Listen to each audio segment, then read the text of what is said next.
আসসালামু আলাইকুম বন্ধুরা, কেমন আছো? আশা করি সবাই ভালো আছো। আজকে তোমাদের জন্য একটা নতুন টিউটোরিয়াল নিয়ে হাজির হলাম। আজকে টিউটোরিয়ালের টাইটেল হলো মাইক্রোসফট এক্সেল কনকেটেনেট কনকেটেনেট ফর্মুলা। এই কনকেটেনেট ফর্মুলা কয়েকটা শব্দকে বা অক্ষরকে যুক্ত করে। যেমন এখানে তিনটে আছে, column, title, first name, last name. আপনি যদি চান এগুলোকে একসাথে জোড়া দিতে চান, তাহলে এই ফর্মুলাটা আপনার জন্য। যেমন এখানে দেখেন, আমি এখানে অলরেডি ফর্মুলা ইউজ করছি, কনকেটেনেট ফর্মুলা। তো আমি এই কনকেটেনেট ফর্মুলা দিয়ে এই ঘরটা ধরছি, কমা দিয়ে মাঝখানে আবার ইস্টু দিয়ে ফাঁকা রাখছি। পরে আবার এটা পরের ঘরটা পরের ঘরটা ঘরটা আমি এটা দেখাচ্ছি কিভাবে। আমি এখানে ইজিক্যাল দিবেন,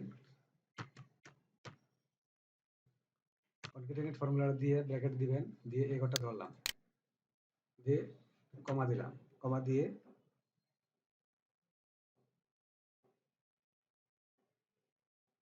এখানে ডাবল ইনভার্টেড কমা দিলাম, দিয়ে আবার একটা কমা দিলাম, তারপরে এটা করলাম, আবার ডাবল ইনভার্টেড কমা, একটা কমা দিয়ে ডাবল ইনভার্টেড কমা, তারপর এটা ধরলাম,